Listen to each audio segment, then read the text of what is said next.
And I went from zero awareness to 100 awareness. I was an atheist. I didn't know anything about spirituality or anything bigger than myself. And today my life is vastly different.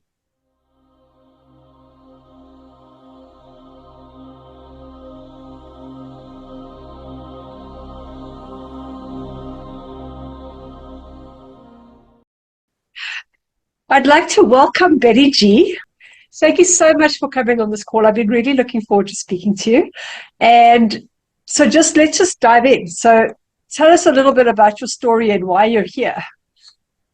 Yeah, so thank you so much for this space. I think that it's super important to create conscious spaces where we talk about spiritual experiences and make them normal. So I really appreciate you creating this kind of space. I had a spiritually transformative experience and near-death-like experience in March of 2019, where my entire life transformed 180 degrees. I went from a drug addict, a prostitute, homeless, to this beautiful enlightened being that you see before you now. Not quite, but yeah, so my whole life just completely transformed from my spiritual experience. Inside of my spiritual experience, I was shown my pre-birth planning. I was shown that I had actually designed my life before I came to Earth, and that I'm a divine spiritual warrior. We all are.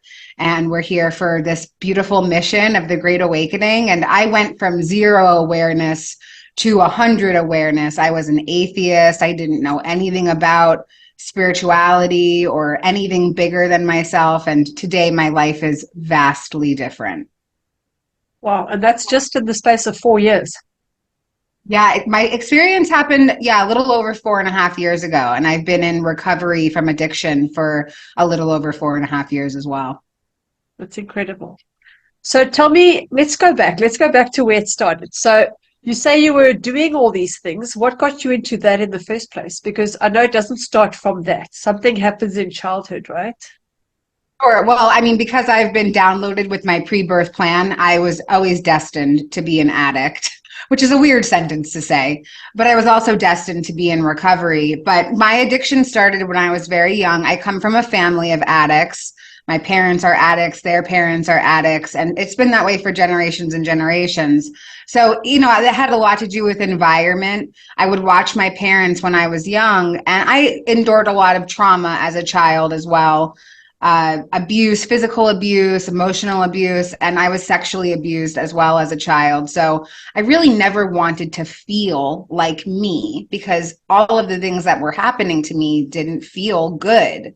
And so I would watch my parents, and whenever they had an emotion, any kind of emotion, whether it was joy and elation or depression and sadness, if they drank something or if they took a pill or they smoked something, their whole attitude changed, their whole emotional body changed. And so I took mental notes as a small child. As soon as I can do that, I'm going to do that too, but I'm going to do it better than them.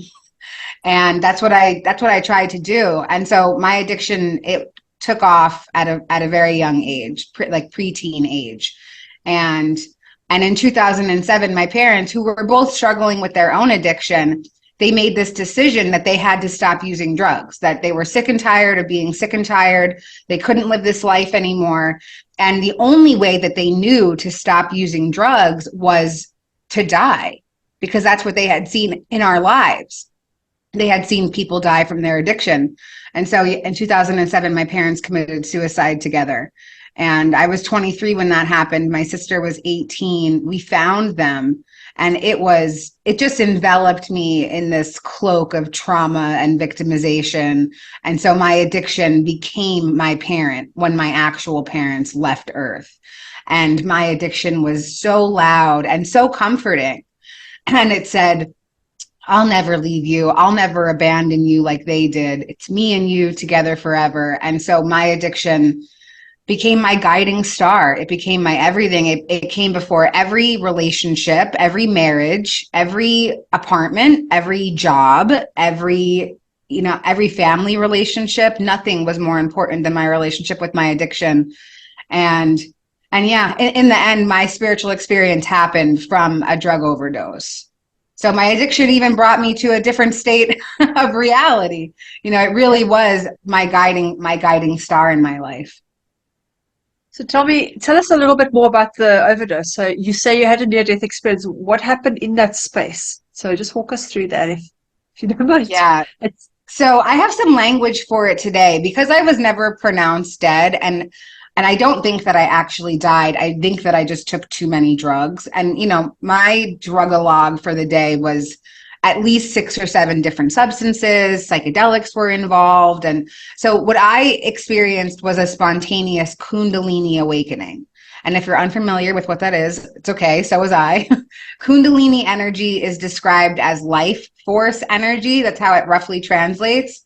So I had this life force energy activation where every single one of my chakra systems became activated and online. And I didn't even know what the word chakra was, but I had this rush of energy going up and down me. And as my third eye and my crown chakra opened and activated, it felt like my spirit left my body through my head and started to travel into this space of eternity.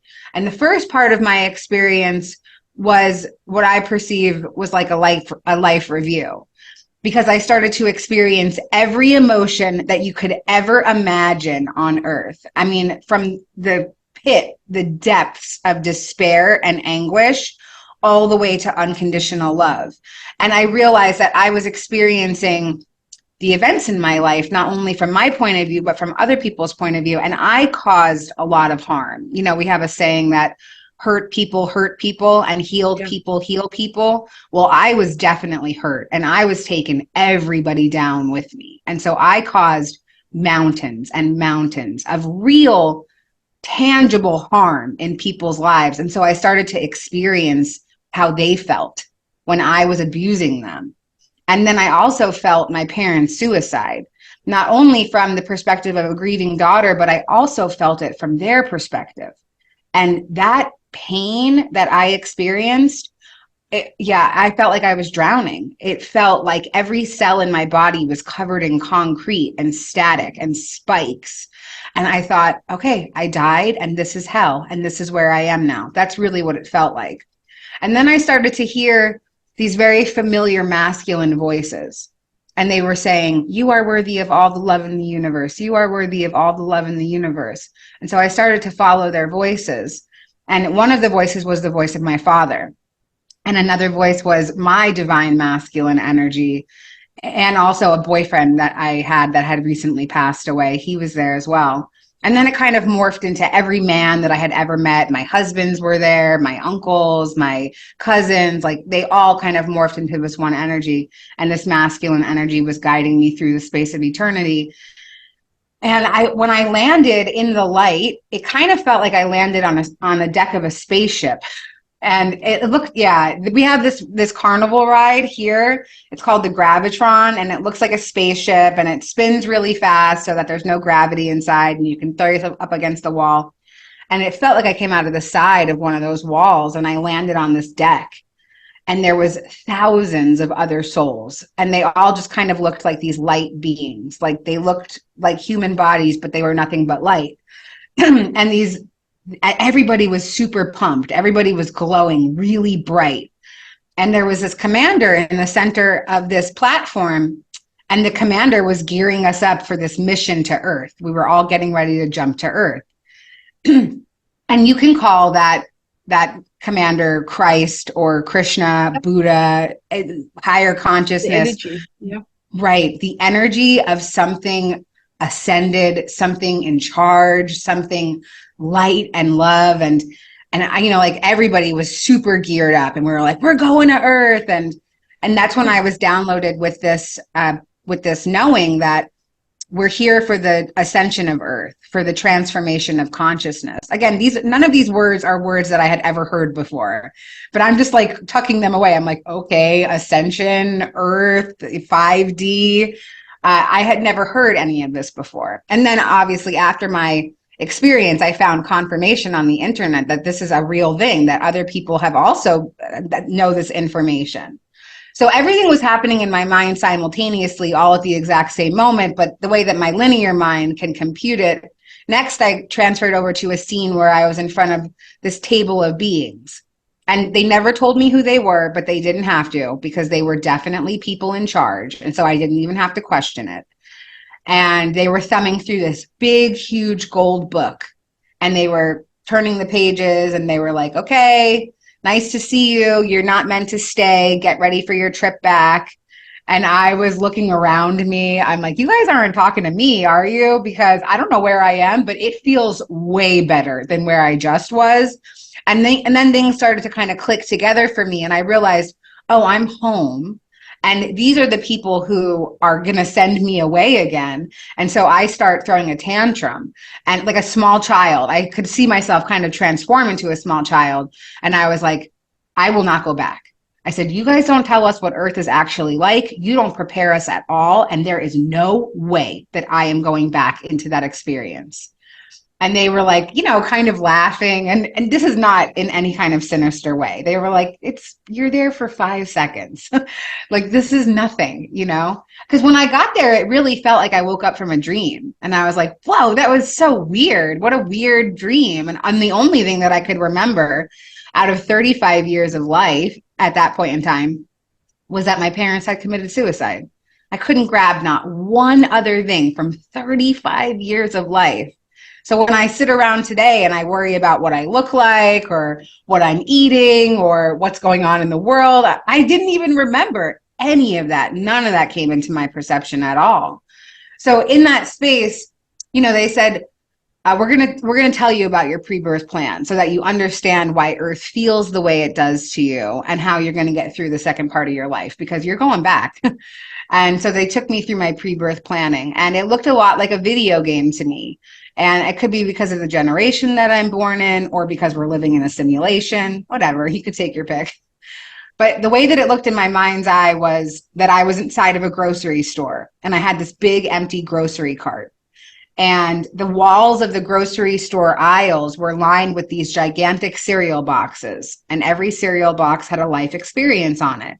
And because I was coming to Earth for this divine mission of ascension, I was going to have to transmute a lot of trauma, not only for myself and the family line that I picked to be born into, but also for the collective itself. And so I took on very dense experiences that lots of people in the world experience, like being molested as a child, the sexual trauma as a young adult and a teenager, having addicts for parents, that's very traumatizing, being an addict myself, poverty. I grew up very impoverished. We never had any money. Like homelessness is something that I experienced in my life, prostitution, just a lot of trauma, a lot of really dense experiences. And these are dense for me, like I could have picked to have been born in a country that doesn't have running water or electricity, and people are dying of hunger all the time. But for me, this was the path that I chose. So like, might sound very traumatic to us watching something on the internet, but think about people who don't have the internet. Their lives are also traumatizing in their own right, but maybe they're actually better in some way as well. But this was the life that I had picked. So I start throwing everything in the grocery cart, and it's these crazy experiences. And then I had also thrown things in the grocery cart that I hadn't gotten to yet in my life, like overcoming, recovery, being a speaker, being an author. I see all of these experiences, but none of them had happened in my life yet. So it didn't resonate. It didn't make any sense. I was like, that's weird that that's in there. And then I found my awareness back in front of the table of beings. And so I had this deep understanding now. I had this very deep knowing inside of me, and it was like 2 tons of bondage had been released from my spirit, because I was no longer a victim to my circumstance. I was actually the divine co-creator of my life. And that feeling of freedom was everything that I had been looking for my whole life, everything that I had been looking for inside of drugs, inside of men, inside of alcohol. What's going to make me feel okay about my life? And this was it, this belief, this knowing that I was downloaded with. And I was so grateful. And I told the table of beings, like, this is amazing. I'm so grateful to finally know the truth. This is what I've been waiting for my whole life. I'm still not going back to Earth, but I'm really happy to know this. And they were like, listen, this is not a punishment. You're not going back as a punishment. You're going back because you signed up for a mission. you are a divine spiritual warrior, and you've taken on a lot of very dense experiences because you can handle it. And I was just so dismissive. I really didn't want to come back. They told me that the first part of my life was like boot camp, and the second part of my life would actually be carrying out the mission. And it wouldn't be nearly as difficult because I would have help. Number one, I would be living in awareness. I would know all of these things. And then I would have helpers. I would have mentors and soulmates and teachers and communities that would help me along the way. And they just kept saying, trust us, trust us. And I was like, I do not trust you guys. And then I found my awareness kind of like sifting back into my body. And they had given me a choice that if I didn't want to go back into this physical body that I had just come from, that I could be born into another body. And so they showed me the baby that I would be born into. And she was going to have to do everything that I had already done. And she even had deeper levels of societal adversity because of the family line that she had to be born into. And so I was like, no way, man, I can't start from zero. I was like, let's just go see what happens. I came back into my body. And that was the bulk. I mean, that is the experience. There's so much more, but that's the part that's like can be comprehended, I think. And yeah, like the freedom from the experience. But when I came back from my experience, I just thought that it was drug-induced psychosis. I was like, that was so crazy. I was so messed up. I'll never be that high ever again. And so I just wrote the whole thing off, and I just continued to live my life the way that I was living it, using drugs, using people, being in depravity and degradation on a daily basis. And so, yeah, that was my experience. That's a lot. So, okay, so you carried on. So what then caused the shift? What made you realize that wasn't a psychosis? Something must have happened. All of these, weird coincidences. Now I call them synchronicities, but all of these things were happening in my life that were just too bizarre to write off as some sort of coincidence. And the information that I needed started to find its way to me. I had my laptop open and there was nothing on. There was no internet browser up, nothing. And then all of a sudden YouTube popped up and a video started playing all on its own. And it was a Dolores Canon video. And I swear every thought that I was having as she was talking, it was like she was answering me. And I was like, this is crazy. This is crazy. There's a woman in the computer. She's talking to me right now. So again, I still think that I'm in psychosis because I'm like, how could this be happening? And then all of my drug dealers, they all stopped selling drugs on the exact same day. I'm talking about people that did not know each other. These are 10 separate men from 10 different parts of New York City. And they all decided in the exact same day that they were out of the game. So then I had no way to get what I needed. And it was just too obvious to me that something was going on. I also had this very stern internal guidance going on. It wasn't loud. It was just like very authoritative. And it was like, it just kept saying, it's time to do something different. Give up, surrender. And I was just so absolutely adamant that I would not change my life. And then I was in heroin withdrawal. I had an addiction to opiates along with a million other addictions to other substances. But I had a physical dependency to this one particular drug, and I was on my bed. I was writhing in pain, so sick. I mean, sicker than I had ever been in my 20 plus years of using opiates. And I had this thought, and it was like a mental or spiritual suicide in this moment. And I thought, I know exactly what my parents were going through because I'm right there. This is it. But I was so sick that I couldn't even get up out of bed and figure out a way to kill myself. I couldn't even go to the kitchen and grab a knife or, try to take 100 pills or something. I was that sick. And I heard this voice and it told me to lay down and to count backwards from 10. And so I was in the throes of desperation. I was like, okay, strange voice, whatever you say, please help me. Please make this stop. And I experienced a spontaneous healing. In my mind's eye, as I laid back and I counted down, I saw these two little men.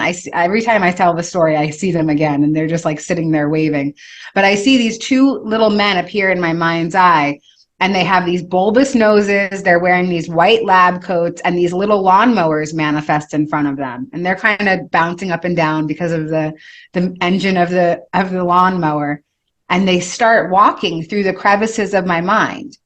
And they're going through every inch of my mind. And as they do, I feel these intense hot tingles start to take over my head. And I just knew that something was happening. Something divine was happening. And when they were finished mapping out my mind, there was this bright white flash, and it felt like somebody had drawn X's on my forehead. And in that moment, I was instantaneously healed out of day 3 of heroin withdrawal. Moments before, I was sick all over myself, welcoming death, writhing in pain. It feels like in heroin withdrawal, it feels like your bones are on fire and your skin is made of broken glass. And it's so agonizing because there's nothing actually physically wrong with you, but that's what it feels like. It feels like everything is wrong with you. And then all of a sudden I was completely well and fine and healed. And I knew that it was a miracle. And so, I threw myself out of bed. I threw myself on the floor on my knees. I start praying. I don't know what I'm doing. I've never prayed before. And I just start calling out to the divine. And I say, how could this be happening to me? You could not have picked a more unworthy subject. I don't believe in this. I don't believe in you. Why is this happening? For the contrast of my life, because it's very contrasted. Before my healing and my spiritual experience, I was a drug addict. I was an orphan to suicide. I was a prostitute. I was a liar, a manipulator, a thief. I was a rapist. I was a racist. I was an abuser. I was just the bottom of the barrel kind of human being. And here I was, completely loved, covered in grace and healing. And you just could not have picked a more unworthy person. So for me, a big part of my experience also is that there's no such thing as condemnation. I lived my life the exact opposite of the way that you'd think that you'd need to have God love you. And God loves me anyway. And so after my experience, I thought, well, number one, I thought that I could go out and heal people. I was like, Jesus loved me and he's given me the gift. So now I'm going out. And I went out onto the New York City subway system and I was proselytizing and evangelizing. I was like a homeless crackhead. So I looked crazy. And I was laying hands on homeless people and I was telling them that I could heal them with just my touch. It was very chaotic and insane. And then as the dust started to settle, I found my way into a long-term treatment facility, a drug rehabilitation center. And that's where I stayed there for 1.5 years. And I integrated my spiritual experience, even though I didn't know that's what it was.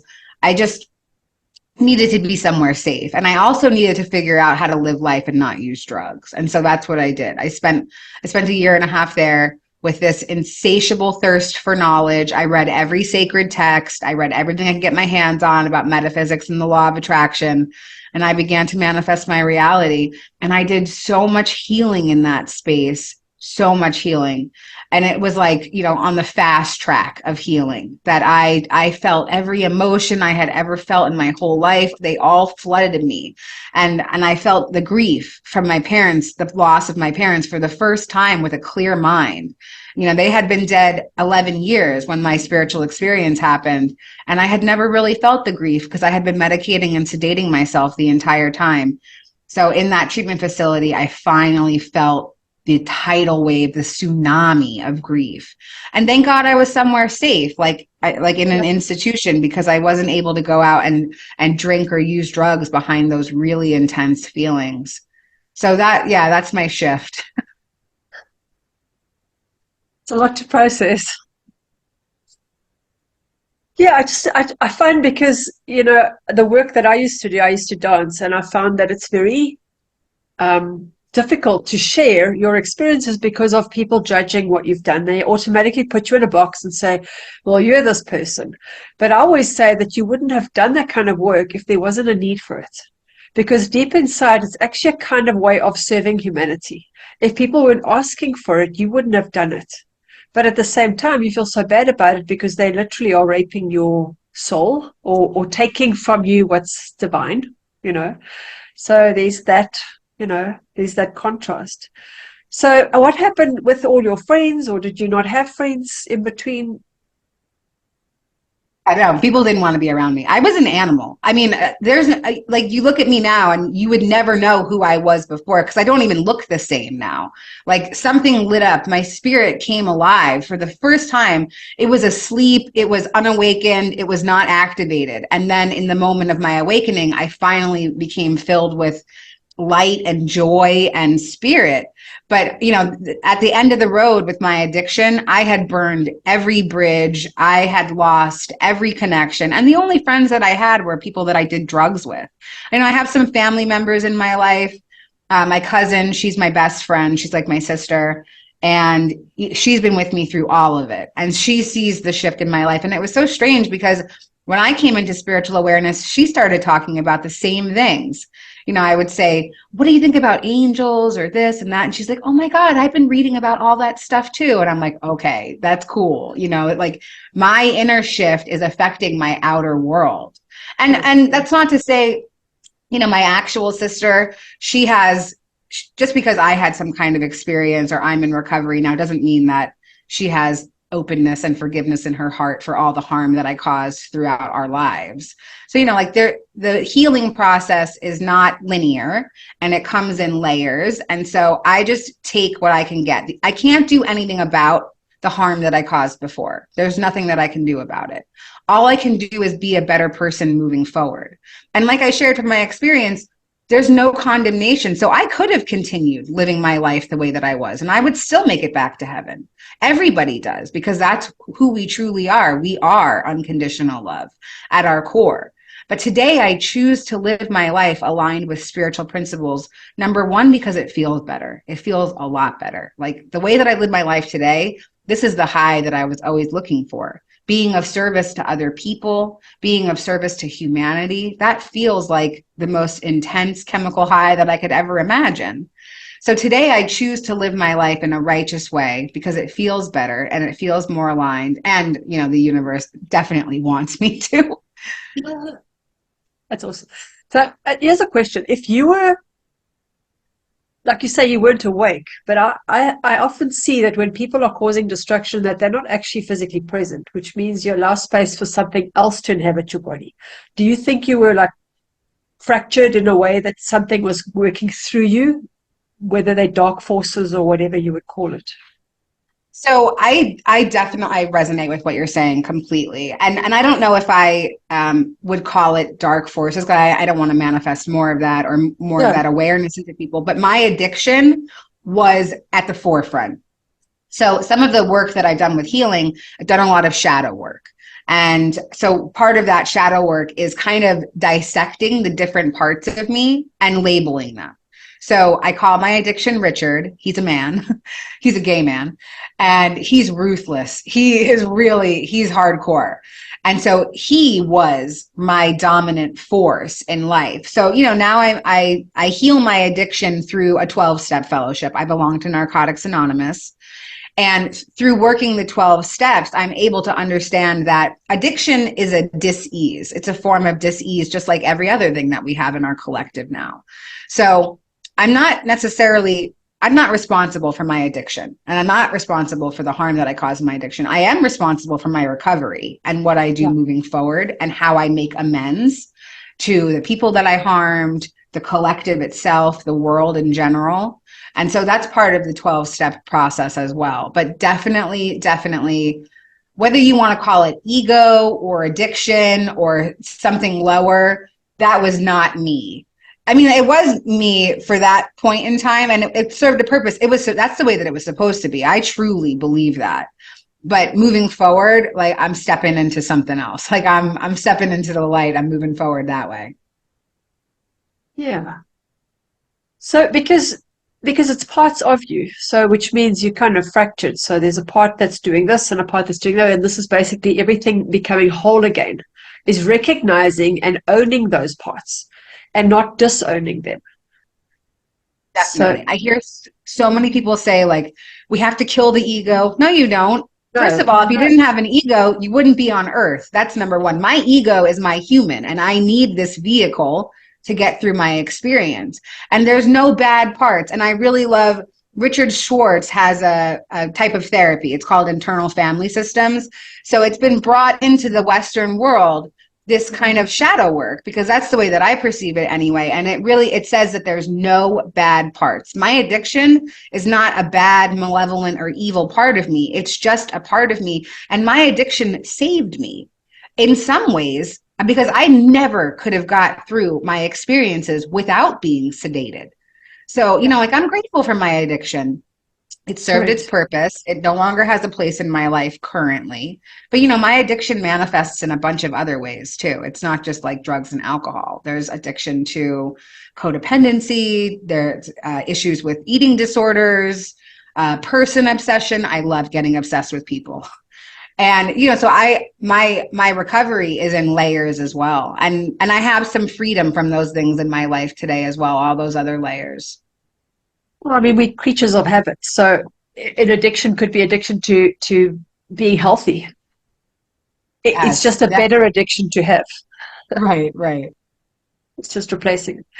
So if I have a belief, so if you are causing harm to somebody and nothing's an accident, then maybe you were meant to do that because that would wake them up in turn.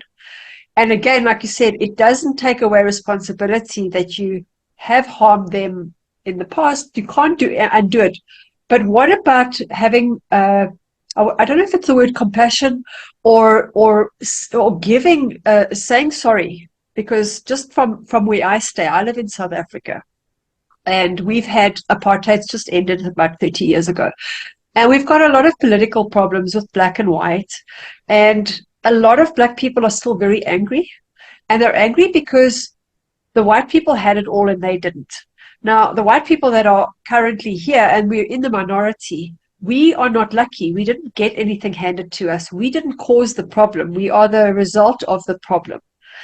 But they don't get to feel like they really had that somebody say, I'm sorry.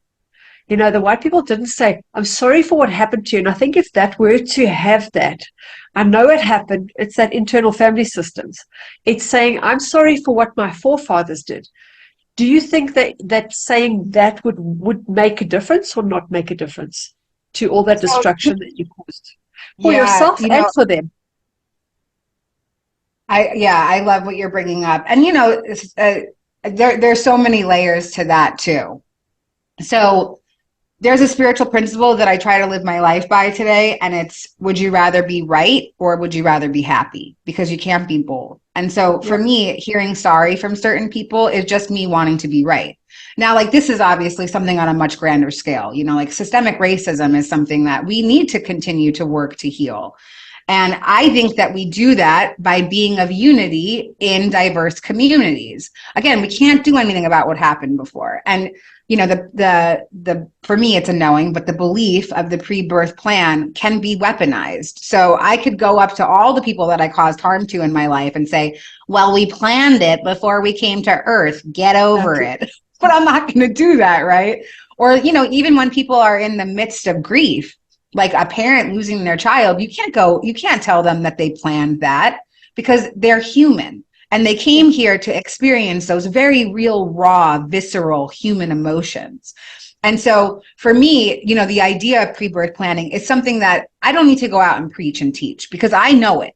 So I can just keep that awareness inside my mind. Even when I see people going through extreme despair, my first thought is, damn, that soul is brave. Like, that is a warrior. Now, there's nothing that I can do to interrupt the flow of that soul's plan. Like, all I can do is just continue to be the light.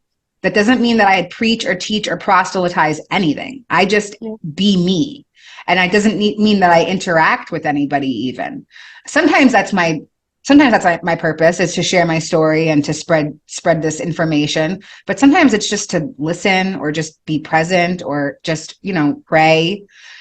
So I think that when it comes to really big things like poverty and racism and these huge things that are collective, it's really just about holding that idea of unity and healing inside your mind, which doesn't mean that I discount the experience, but it also means that there's not much that we can do. It's kind of up to each individual to heal their own trauma with it. So yeah. Yeah. Well, because you can't, I mean, saying sorry, if you're just saying it for the sake of saying it isn't going to do much. But when you genuinely feel the remorse or the pain for what they've gone through, it's like somebody just apologizing for hurting you. It didn't change the fact that you were hurt. It didn't change anything. It just means that there's a sense of recognition. And that's what people are looking for. It's not even that the thing isn't even important anymore. It's just the validation of the pain that they went through and the trouble that was caused, rather than, because you can't undo the past. It is what it is.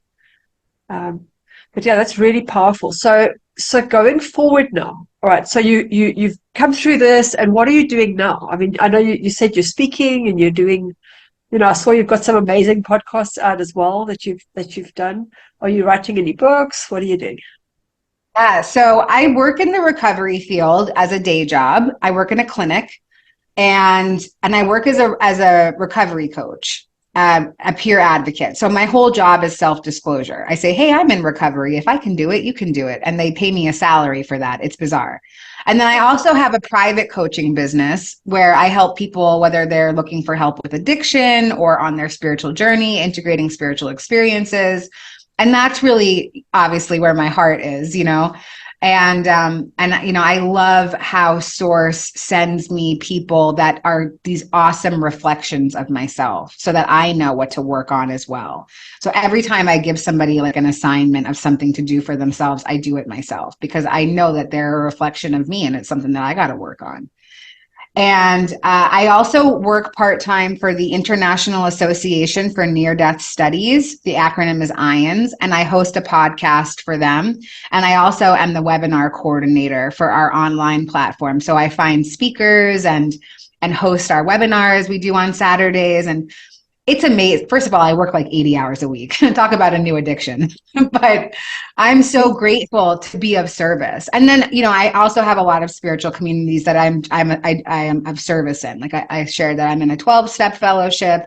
I study the Baha'i faith with a beautiful Baha'i community. I study A Course in Miracles. That's my main spiritual text. So I belong to a study group for that. My life is so full. It's so full. I'm so grateful for it. My life before was isolation, depression, depravity. It was so dark. And I never knew that there was another way to live. And today I have all of this awareness that the sky's the limit. I'm here, I'm co-creating. And because I've had a little peek inside my cart, I know that there's great things to come for me. I've been able to share my experience at conferences and obviously on podcasts. That always feels so great to be able to give back in that way. And I'm writing a book slowly but steadily. I said it and I'm like, you're lying. I've written the bones of a book, and I'm looking for that discipline to continue to write. My experience has transformed me. And I know that if that's possible for me, it's possible for anybody. You don't have to die to experience transformation in your life. That's going to be my next question. Do you have to die first? Definitely not. And, I know that my spiritual awakening was part of my pre-birth plan, but not everybody has signed up for that bucket of ice water and spiritual bricks thrown at your face to wake up. Some people choose the slow and steady spiritual journey. Some people choose to find a spiritual teacher that they feel like that person is speaking the truth. And so they follow that and they awaken that way. It doesn't have to be some sort of profound experience. I think the people that do sign up for that, maybe they did the slow and steady journey in a previous life, and this time they wanted to have some really impactful experience in this life. Yeah, it reminds me of when my son says, don't wake me up gently, just come in and shake me. Just violent. Why? Why would you want that? Not that way. That's insane. I love that. Oh, crazy person. So if somebody was starting their journey, or they're feeling uncomfortable, or they want to add value in the world and they don't know how to go about it, what would you say to them? What would you say to those people? Wow. So I think there's so much pressure around this word purpose. And a lot of people, including myself, when I first came onto the journey, I thought that it had to just be one thing. What is this purpose? What is this title that's going to make me feel completely complete and carrying out my mission. But I've realized after some time and some integration that purpose is fluid. Every second of the day, my purpose changes. Right now, my purpose is to connect with you. I'm fulfilling my purpose in this moment, that we're having a conscious conversation. We're very present for each other. But in an hour, my purpose is going to be to make myself food and throw out my garbage, and it changes and it's very fluid. So for me, my purpose always lies in my passion. What lights me up? What's something I could talk about for hours and never get tired of? And if you don't know what that is yet, that's awesome. That means that you get to try on a million different things until you find what fits. And that was what it was like for me. When I thought about what do I like, I had no idea who I was coming into this process. And so I had to find the things that lit me up. And like I said, I read every sacred text and I thought that I had to fit into somebody else's box of faith. And then eventually I realized that spirituality is about designing your own faith. And so my faith and my relationship with Source is very individual, and I know that it's that way for everybody, and we all have spiritual autonomy. And so I'm really grateful for that realization coming into my life. Another thing about, I think, the spiritual journey and really stepping in and stepping out is that spiritual principle of courage.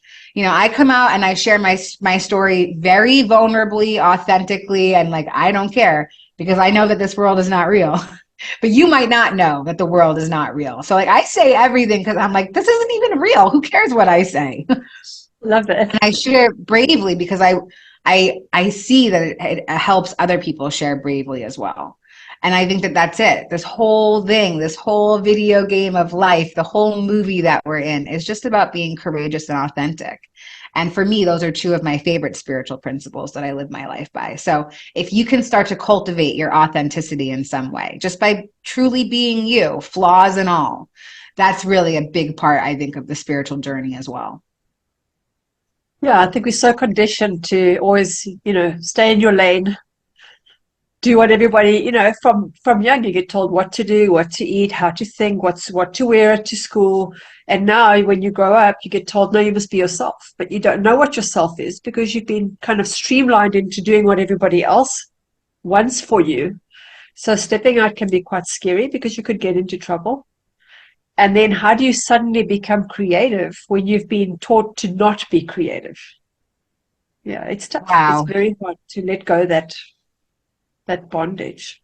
Yes. And for me, some of the tools that I used to reprogram myself, number one, I used A Course in Miracles. And if anybody's unfamiliar with what that is, it's this gigantic book.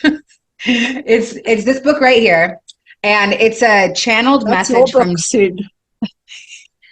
Right. This is a channeled message from Jesus. And inside of it is a workbook, and there's a lesson a day for a year. And for me, those lessons were the reprogramming. The first 2 months of lessons are really about breaking down all of those social constructs that we've been taught to believe and start to introduce new ideas.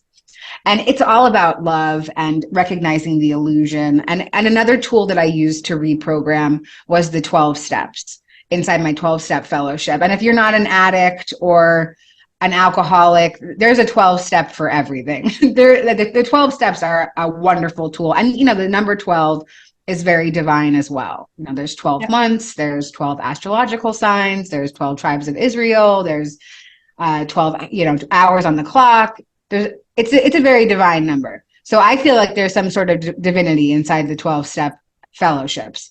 There's even a 12-step fellowship for technology addiction, and I think that we could all probably use that one. So for me, working the 12 steps was a really awesome way also to kind of reprogram myself, to let go of my past, to be in my present, and to be prepared for my future. Yeah, and it gives you a bit of structure around and discipline, right? So you mentioned the Great Awakening, and you saw this in your NDE. So what was that? Did you see something happening? Did they tell you something? Fire and brimstone. Just kidding. Just kidding. Okay. I thought we were okay. I'm just kidding. No, so the Great Awakening is a shift in thought. It's a shift in consciousness. So the way that I perceive it, my download was that we are transforming from a level of third dimensional thinking to fifth dimensional thinking. And what that means is we are going from an ego thought system to a spirit thought system.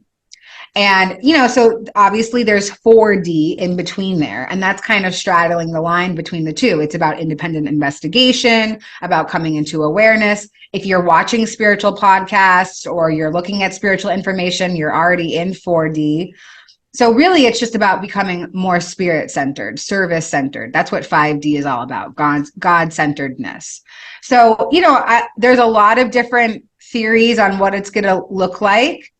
I think that it's really going to be kind of like just a flash of awareness, this awakening. I think that there's going to be a collective kick so that we'll all kind of wake up to this next level of reality all at once. Some people have already been awoken, and so they're paving the way and they're planting seeds of awareness into other people. We have so many great spiritual teachers of our time that have reached collective masses, like Eckhart Tolle and Deepak Chopra, and there's so many amazing teachers, and they have been planting seeds for people and awakening people slowly. But I do think that at a certain point in the very near future, there will be this collective awakening. And I think that for us that are already in spiritual awareness, it's really important for us to stay steadfast in our compassion and our empathy and remember what it was like before, so that when these new people start to awaken, we're there and we're ready to be compassionate towards them. I always think of Donald Trump. I'm like, oh my God, when Donald Trump has his spiritual awakening, it is going to be epic. Didn't you have it yet? Yeah, because I kind of feel like, the reason why I started this network is because I always say that evil flourishes when good men do nothing. And the systems of the world have actually gotten out of hand. The ego has gotten to a point where people are really being hurt deliberately, and it's very organized. But if we've been isolated and we've not been allowed to speak to each other, we've been on purpose kept aside. This is a good way to start, just to spread the message out there, somewhere for people to start learning and seeing that we're not alone. We do have a voice, and there are a lot of people, and a lot of people are waking up, and it's a good resource, Yeah, so is there any final words you'd like to share? Is there something that I haven't asked you about yet that you'd like to share with our viewers? I'll say this, and I say it all the time whenever I get to have a space to share, is that your thoughts really do shape your reality. So whatever your thoughts are in the moment, like I'm poor, I'm sad, I'm lonely, I'm depressed, if it's just like you individually, or even thoughts about the collective, the world itself, our thoughts are shaping that reality. Now, we have a lot of evidence that the world is crazy, right? So, and of course, Miracles, it says that this is an insane world. For me, I do not want to be considered sane in an insane world. I want to think differently, because I don't want to think the way that what's going on out there. That is insanity. So I keep myself immersed in spiritual community that lifts me up. It doesn't mean that I'm dismissive or reject what's going on in the world around me. I live in New York City, so I see a lot of craziness all the time. But I do keep myself in bubbles of things that help me elevate. And so, if you're looking for community, reach out. My information will be in the liner notes of this video. And I'd love to connect you to community. I've gone through so many different spaces, and I've found so many amazing spaces. And then I settled myself into certain ones, and I remain open-minded that might change at some point. But I have found the members of my soul family. And I know that if that's possible for me, it's possible for anybody. And if you're looking for transformation, it all starts with a thought, like I desire change. That's the first thought that can get you on that path. And then the underlying healing that takes place to really believe your new thoughts is the next part. But yeah, Wayne Dyer has a quote, "When I believe it, I'll see it." And I love that, because it's really true. When you start to believe in magic and miracles and healing and transformation, you will start to see tangible proof of it in the world around you. That's amazing. Thank you. I was just thinking about Dolores. Have you read any of her books or listened to any of her audiobooks? Definitely. Her books are lengthy. When you get an audiobook, it's like, you'll be here for 5 months. It's like, okay. She's amazing. I love the literature. Dolores Canon is a quantum healing hypnosis practitioner, kind of the godmother of all of this sort of information. And she's taken people, tens of thousands of people back in regression, and they all have the same, their souls all say the same thing. They talk about the Great Awakening. They talk about the waves of volunteers. I perceive that I'm a second wave volunteer, but I also know that I've been on Earth many, many, many times before. And so a lot of people think that if you're a volunteer, you've never been here before, but I have been here for the whole of humanity. And I think that they call that like a wanderer. And I love finding the different titles for things, you know, like it makes me feel safe. It makes me feel happy to find that people have conceptualized these things before. But yeah, you know, like if you feel out of place or like you don't know what you're doing here, please reach out for support. We didn't come here to do this by ourselves. That's for sure. We came here in tribes of people. So, you know, like don't get yourself isolated. Even if you find a community online, a lot of my communities are online. And even then I still feel highly connected to other people, even if they're not in my physical reality. The thing is the spiritual people are supportive. That's what we're here to do. So there shouldn't be any feeling of guilt or not deserving or, you know, you're too busy ever. Yeah. I was just wondering because Dolores wrote that book about Nostradamus that she channeled or her people channeled him. And I wonder if when you were listening to her speaking, she wasn't actually channeling you to you correctly. You know? Wow, that's a huge thought. That's wild. But it could be that entwined, you know, it really could. She was speaking to Nostradamus and he was talking to her in present time so that he could write those books. So who's to say she wasn't talking to you and then talked about it then? Right. Sometimes I feel like when I open up a book, it's being written in real time. Like, I mean, I don't know if there's words inside this book until I open it up. And so when I go into the simulation theory and I think about the world kind of being like a video game, I just think, well, maybe I'm projecting all the words onto the page because this is the information that I need to get to the next part. I have that sometimes. I have that. And I often think, because it's not the same book you're reading. You're a different person when you're reading it. So that's also like on another level. So how do you know it's not a new book then? Exactly. Anyway, thank you. I love what you had to share. I really appreciate your time. I know you're working long hours. So yes, thank you. And I will post all your links below and everybody will be able to see you. So yeah, you can share it, but I'll put it below anyway. So thank you for your time. Thank you. Grateful for you. All right. It was lovely getting to know you. And please share your story more because more people need to hear it. Thank you. See you later. Bye.